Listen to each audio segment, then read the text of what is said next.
the Committee of Government Operations and Wayne County Commission to order. Good afternoon, Madam Clerk. Would you like to do roll call, please? Commissioner Kniezek. Commissioner Clark Coleman has requested an excuse. Commissioner Basham. Vice Chair Colleen. I'm here. Chair Dobb has requested an excuse. You have a quorum present. Thank you very much. Next item. B, Chair's remarks. No remarks from the substitute chair today. Next item, please.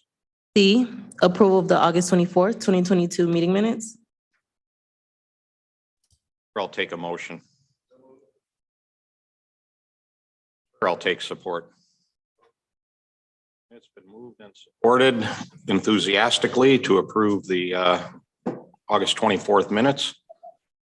All in favor of the motion, please say aye. Any opposed? Any abstentions for any reason? Okay. Onward and upward. Madam Clerk, what do we have next? D, unfinished business. There is none listed. None.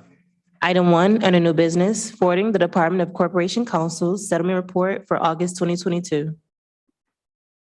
Any questions, comments on the required report on settlements for the month of August for Corporation Counsel?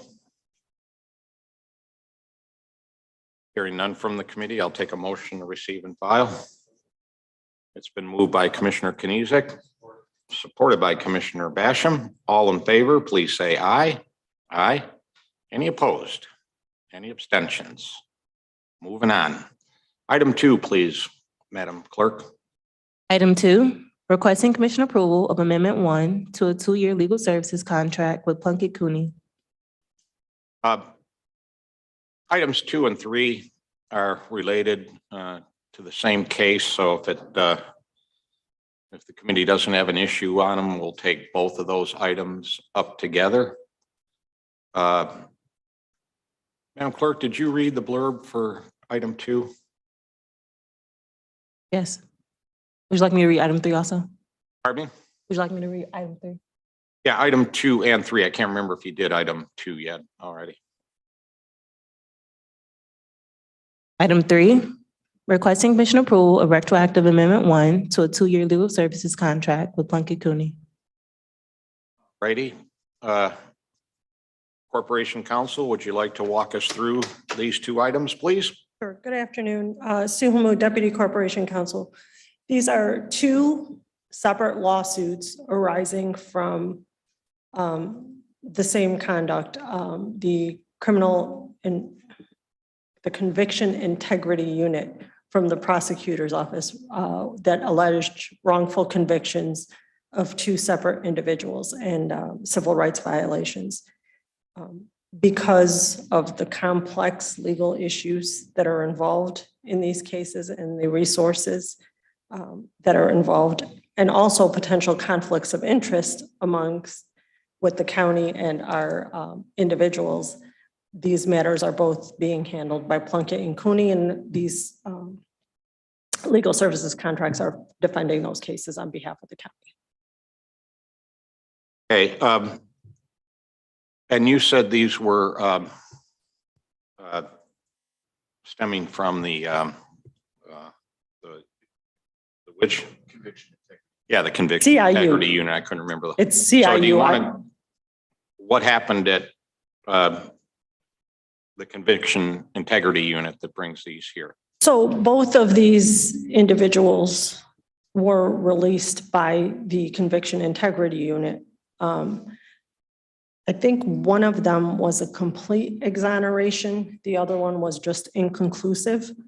And both of these matters involve the alleged use of, and I'm going to quote unquote, jailhouse snitches that were used to support the conviction. Now that the convictions have been overturned, They're suing. lawsuits They're follow. suing for civil rights violations, correct? Else that you'd like to discuss with regards to this? Commissioner Basham? Thank you, Mr. Chairman. Speaking of integrity, I know the administration can hire a law firm up to 35,000 without commission approval. But it seems like you hire them for up to 35,000, and next thing you know, without bidding a contract out, then come to the commission to pay for a retroactive contract of 110,000. So I just, I'm not even looking for a response at this point, but I'm just, I don't want to continually be a negative person about contracts, but know that I'm going to try to do my job. And when you see these contracts coming at you, as far as administration goes, and the potential to be over 35,000, it would make me happier, even if there's only one firm that responded, that if you bid the contract out to qualified law firms, I would feel so much better about it. And I'll just leave it at that. But thank you. Just if I may briefly, I don't understand why, honestly, I don't understand why, and I'm not trying to be difficult here, why number 3 is termed as a retroactive contract. We'll get there. Okay, You I haven't- don't understand why it's a retroactive contract, because you're absolutely correct. We do try to submit the modification when we know that, and in most of these, we know it's going to be more than $35,000 at some point. So the only thing I can think of is that there may have been a few dollars of some money owed that was past the 35,000. Am I right there, Joe, on one of them? Mr. Slezak from commission staff. Through the chair, this is Joe Slezak. The reason why number 3 and also Bodman number 5 are retroactive, because when you add up what's been paid to the firm plus what is owed, it's greater than what had previously been authorized. Okay. That's the only reason. Okay.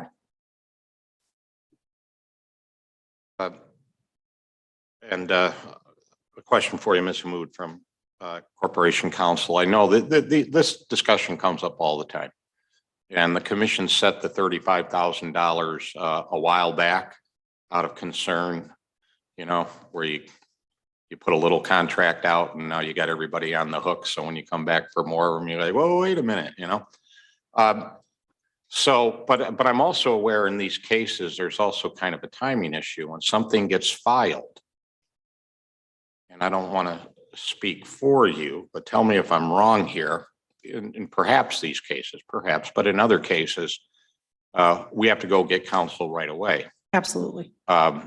And it's not necessarily the 3 weeks to get a resolution through the commission. Can you discuss any of that in regards to these two, why we opened the 235,000 contracts? Well, yeah, once a lawsuit is filed, we have to start working on it almost immediately. We have 21 days to file a responsive pleading. And clearly we would never get a contract through commission that quickly. And that is part of the reason why there is that delegated authority issue. And then we attempt to, as soon as we start these contracts, what we do is we try to work with the firm to try to get a budget in place for what the anticipated cost of the litigation will be, so that we can come back to commission with the modification. Sometimes it takes a little bit longer for us to get the budget from outside counsel. And sometimes the litigation is proceeding and such, because obviously their primary focus is to defend the litigation. Sometimes, and I think that's what happened with the Larry Smith matter, is that the litigation was proceeding in such a manner that it was eating up some of the costs before we could submit the modification to this body. So with 35,000, and the purpose for that, I don't know, and I'm just discussing right now, but for me as a commissioner, and maybe other commissioners, when a 35,000 contract does go out, maybe a little letter to the commission saying we've done this contract. We had to do it because, you know, a case was filed and we don't have time to go through the commission process for an attorney. So we're going to get going on a 35,000. And then that gives the commission the heads up that this case is in the pipeline and that we can expect there'll be further modifications coming. So I don't know how all of that would work out, but I could see how that would be beneficial in the discussion between administration and the commission for understanding these things. I believe and I know we just did it recently with the budget, we submitted all of the legal services contracts and the amounts to this body. Yeah, yeah, there is, but I'm also just thinking, hey, we did this 35,000 today for the following reasons. A lot of it will be around, we have to start defending this. Okay. Or prosecuting, or whatever the case may be. If that comes early on, it's just a suggestion. I'll talk more with staff and council, commission council about that. Any other questions on items 2 and 3? Council had her hand up. No? Okay. I will then solicit a motion on items 2 and 3. It's been moved and supported to approve these 2. Any other questions before we vote? All in favor of the motion, please say aye. Aye. Opposed? Abstentions? All right, 2 and 3 pass. Madam Clerk, we're on to item 4. Item 4, requesting commission approval of Amendment 1 to a 2-year legal services contract with the 1-year option to renew with Lewis and Monday. Okay, and this involves bond counsel for improvements to the Rouge Valley sewage system. Good afternoon, sir. Name and title for the record, please. Good afternoon. Through the chair, Jim Jernigan, Assistant Corporation Counsel. Welcome, Ms. Jernigan. Thank you. And as the chair appropriately framed this matter, this is to retain Lewis and Monday as our bond counsel for our continuing efforts at improving the Rouge Valley system.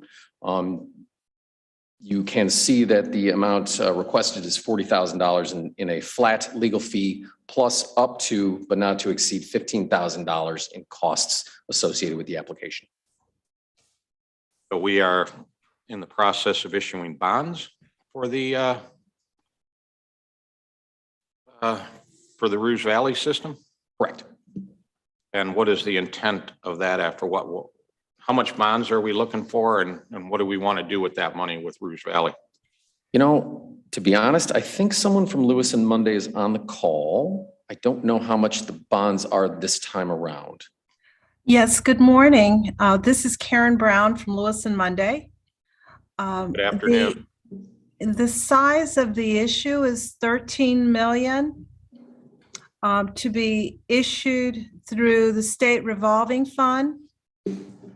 And it's for additional improvements to the Rouge Valley system to in part address remediating stormwater violations that have occurred and improvements to the system overall. Design costs are included in this project as well. The project is being undertaken in phases, and this is the second phase. A phase began last year with financing through the SRF, and continued work is ongoing, and this additional bond issuance is financing those costs. Okay, thank you. We have the attorneys before us. Is Ecorse Creek part of the Rouge Valley disposal system? Do you know, Mr. Jernigan? I don't believe it is. Because that's an item today. We've had over the years, enormous amount of problems with Ecorse Creek. So I was wondering if this was related. Mr. Through the chair, this is Joe Slazak. I believe that Ecorse Creek is not part of Rouge Valley. I believe it ties into the downriver sewage disposal system. Because, you know, especially South Dearborn Heights, I know it goes in several communities, but South Dearborn Heights, I know for sure. And also where it extends east, I know that it goes down to the treatment facility down in Wyandotte, which is not part of Rouge Valley.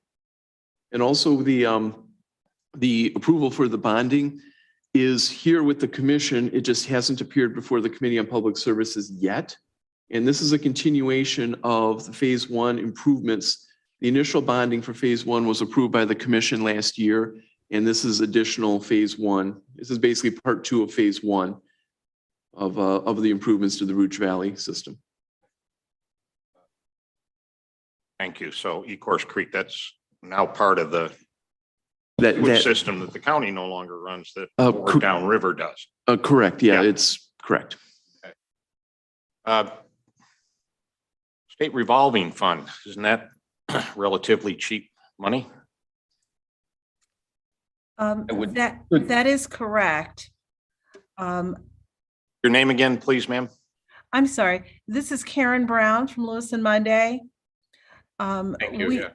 We don't yet have the purchase contract with the state to know the cost, but of the interest rate for the financing, but last year it was 2%, around 2%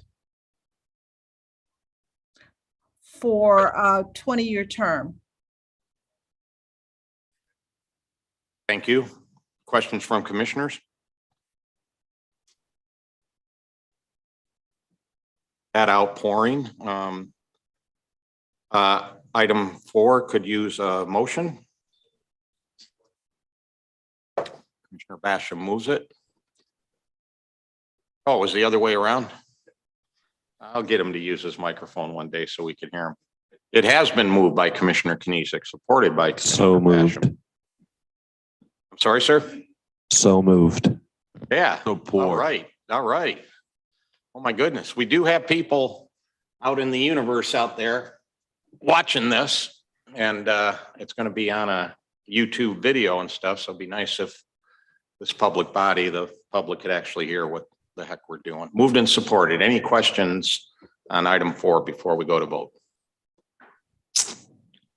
Hearing none, all in favor of the motion, please say aye. Aye. Aye. Opposed? Aye. Abstentions? I got you, Commissioner. It's been approved. Thank you, Mr. Jernigan. On to full board we go. Madam Clerk, what's up next? Item 5, requesting commission approval of retroactive amendment 2 to a 2-year legal services contract with Bodman PLC. Before we, so you're for this one too, Mr. Jernigan? I am. Okay, before we go to that, I want to deal with the retroactive and the comments we got from Commission Counsel on this.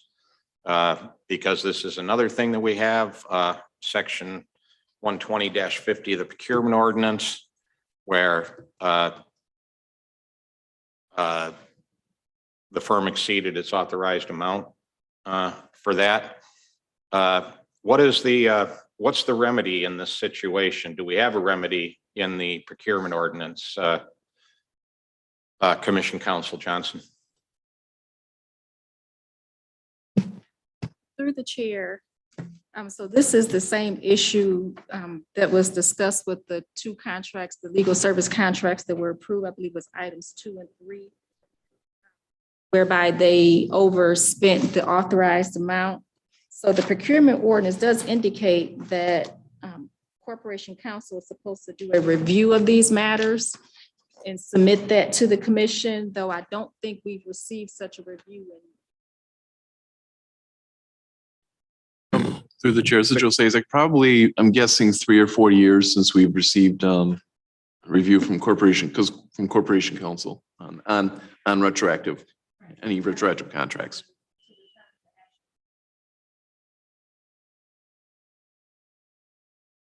Something that's supposed to be done for every retroactive contract, and again, we haven't received. Like to expand it all on the risk or liability that you referred to when contracts are overspent? Well, in this instance, and I'll speak generally and not specifically to this particular contract, but anytime you have a contract that's either let and services begin, or payment or services begin, and then the county has incurred some level of liability, because it's within the commission's authority to approve those contracts, if the commission were to say no, then that obviously creates issues with regards to a vendor who's already started something that the commission has said no to. So that is the issue. Again, I don't know if there's any real risk of exposure here with regards to this particular litigation, but the ordinance does require Corp Counsel to do a review for every retroactive item. And this is not the first time we've discussed this. And apparently it's been 3 or 4 years since the requirement in the procurement ordinance was satisfied with a note from Corporation Counsel with the explanation. We might want to deal with that separately, but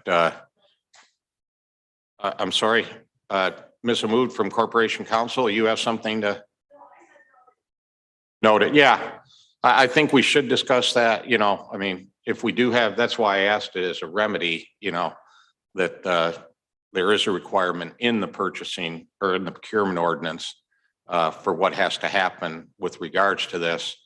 So I think just for, you know, good government, and if there's something wrong with that in the procurement ordinance, we make an amendment to it. But as long as it's there, we should follow it. Ms. Hammoud? I'm sorry, we can certainly provide an explanation as to why the legal services contract is retro, but I'm sure this body understands, and I know that Ms. Johnson understands that we can't let legal work stop until a contract is modified. Yeah, no, I'm not Yeah. suggesting that, but what I'm suggesting is it should become more routine. Absolutely. Because it's in the procurement Yeah. ordinance, then we don't have to have these discussions because we get it in advance. And then we don't have to go through this. Yeah, okay, we didn't do it, but don't hold this up today because it's deleterious to our legal work, which is not the chair's intent today at all. But I did want to discuss that. As long as it's in the procurement ordinance, you know, a law, we might as well comply with it or change it one way or the other, not just ignore it. So thank you. All right, we are on item 5. Questions from commissioners. Commissioner Kniezek. Jim, could you just talk a little bit about, I know it's stemming from the flooding in 2019. When was the lawsuit filed? Through the chair, I believe that the lawsuit was filed, and Emily Jenks from Bodman is on the line. I believe the lawsuit was filed at the beginning of 21. That's correct. It's a series of 4 lawsuits that Wayne County and Ecorse Creek Pollution Abatement Drain Number 1 Drainage District were sued in. And they span, I think, from January to February 2021. So, and again, I'm not saying it's a bad thing, and I know that it's not going to be the same volume of work from when it was filed to now and then now to 2025, but just because it is such a large dollar increase, could you talk a little bit about the scope of work or where we're at in the process? Yes, certainly. Through the chair, we are, Corporation Counsel is monitoring Bodman's work. We are about, and Ms. Jenks can certainly correct me if I'm wrong, still engaged in discovery.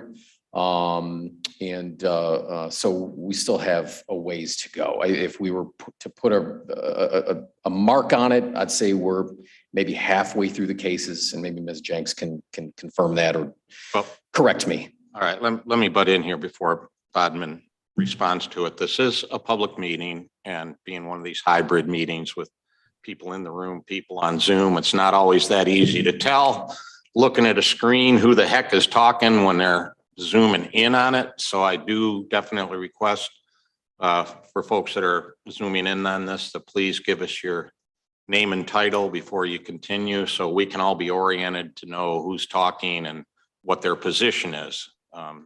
So if you don't mind, the attorney from Bodman. Yeah, Emily Jenks from Bodman. Currently, we are still in discovery. We haven't started expert discovery yet. We just completed responses to motions for class certification. These are class action lawsuits, which tend to take a little bit longer time, require a little bit more discovery, both before and after the class certification process. And you had mentioned the county being one of the named defendants here. Who was the other one? It is one of the drainage districts. Ecorse Creek Pollution Abatement Drain Number 1 Drainage District is our other client. And who are the plaintiffs in the case, and who are plaintiffs' counsel? Plaintiff's counsel is Dubin Law PLLC. Believe that his old firm is still on there as well. Little and Dubin, I think is still on there. Plaintiffs are homeowners in the cities of Lincoln Park, Allen Park, Ecorse, and Dearborn Heights respectively in the 4 different cases. Thank you, Emily. You're welcome. Questions from commissioners? So this is one of the drainage districts that has control over this? What county department is involved here? Through the chair, DPS is overseeing the litigation. Ms. Steele, who is the drain commissioner, of course, is heavily involved, as is Patrick Cullen, deputy drain commissioner, overseeing the involvement of the drains and the drainage districts. I've been on the commission a couple of years now, and it seems like for all 16 of these years, on a very regular basis, I'm seeing Ecorse Creek flooding lawsuits, which I'm hopeful at some point comes to an end because we've rectified whatever the issue is with Ecorse Creek. And I know you're here as counsel today, but I do think maybe for this committee, for government operations, we should invite Mr. Cullen or whoever the right person is in the department to come give us an update, like what's going on with Ecorse Creek and what are we doing to make sure that the water flows down the gully and not into basements, which has been the issue over time. Okay, but we're on this item today. Any further questions from commissioners on item 5? Hearing none, I'll take a motion. So moved. Support. It's been moved and supported to approve item 5. All in favor, please say aye. Aye. Aye. Opposed? Abstentions? All righty. Thank you, sir. Onward and upward. Madam Clerk, what's next? Moving to the addenda, item 6, requesting commission approval of a 5-year purchase order terms and conditions contract with SHI International. Okay.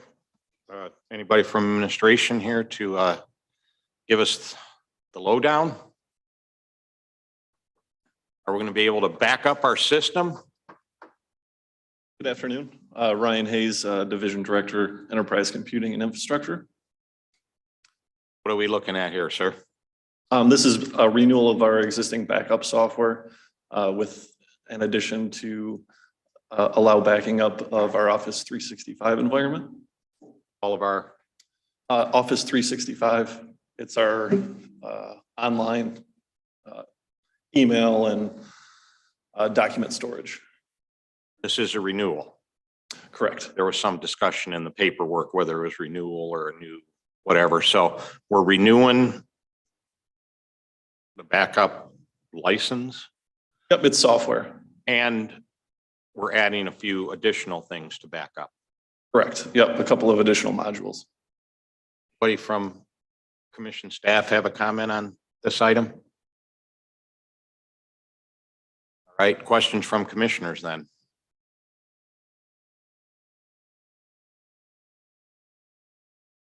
Motions from commissioners. So moved. Moved I'll second it. and supported. So it's before us for a vote. Any last minute comment, question? Hearing none, all in favor of the motion, please say aye. Aye. Aye. Opposed? Abstentions? All righty, thank you, Madam Clerk. F, such other matters as may be properly submitted before the committee. Not aware of any, so we will move the agenda. Public comments. Any member of the public wish to have comment to the Wayne County Commission Committee on Government Operations? I'll start and see, is there anybody on Zoom that would like to have comment? Anybody on Zoom would like to have comment? Hearing none. Madam Clerk, did we get any emails? There are no emails. No emails. Anybody in the committee room today? Member of the public that would like to have comment to the committee? Anybody in the room? All right, Madam Clerk, we'll move the agenda. Adjournment. So moved. And without objection, we stand